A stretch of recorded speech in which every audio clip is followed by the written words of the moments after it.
Good day to all aspiring ship officer. So today we will discuss the basic calculation in chemical tanker. So given is the cargo is paraxylene. I-load natin siya sa 1 port. Allege will be 2 meters. Density in vacuum is 0.86413. Density in air is 0.6303. Temperature top, middle, bottom is 31, 30, and 29 degrees. Average will be 30 degrees. Table to be used is Delta 1555M04A. So, this information usually makukuha niya yan kay surveyor. Yung density, yung table to be used, and loading temperature. So, this one will be calculating yung actual sa cargo tank niya. Sabi dito, allege is 2 meters. First, bago ka maghanap ng volume in 2 meters, check muna natin yung certificate ng calibration table mo. So, dapat meron kang calibration certificate dito. Kasi kung wala, hindi siya pwedeng gamitin. No? Ibig sabihin, hindi siya approved.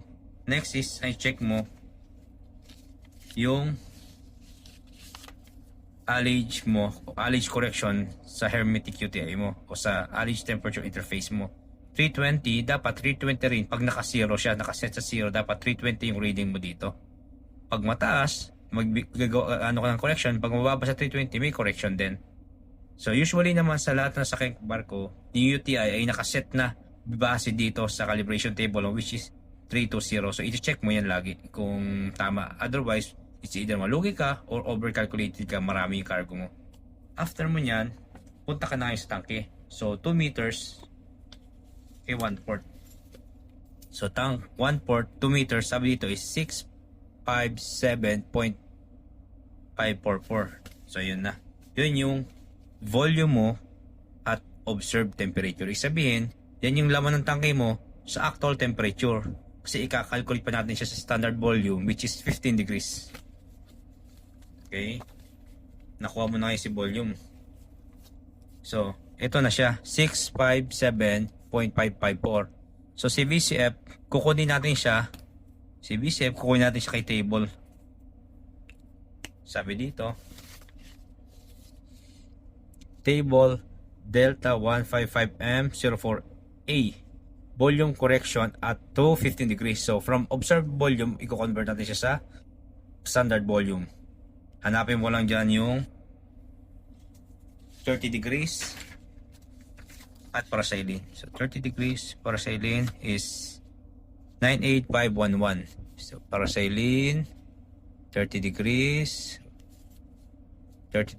and paraxylene 98511.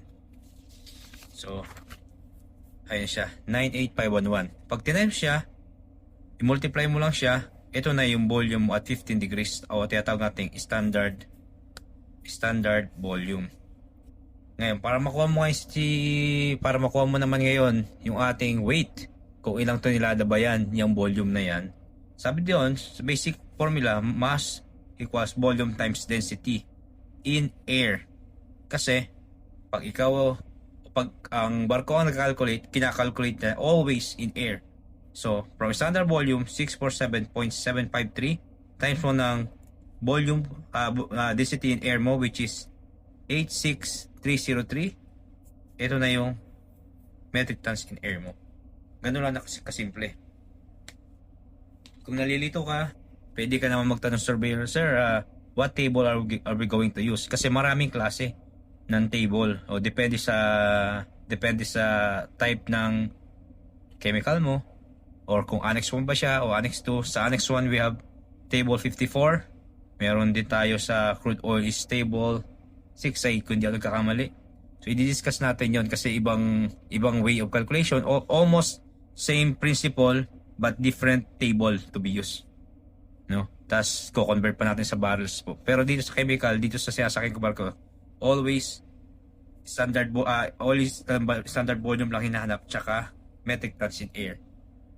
Tapos kung meron kang kunyari mababa yung na-receive mong cargo compare sa VL figure or bill of lading figure mo, magpo-protest ka ng discrepancy. So yun yung Yun yung standard procedure para in case na merong claims, meron kang protest na yun lang ang na-receive mo sa port na yun. So ito, dito tayo titatapos ang ating basic calculation. Any question, send lang kayo ng message sa akin para masagot ko. So next will be how to make haulage report, then calculation on Annex 1 cargo. Let's say diesel, i-discuss din natin. Then gagawa din ako video kung paano gumamit ng calibration table kasi may mga capacity yan dyan. Tank capacity difference, meron niyang trim correction, kung paano i-apply. Okay, yun lang. Maraming salamat. Paki-share and like na lang, tsaka follow na rin. Thank you.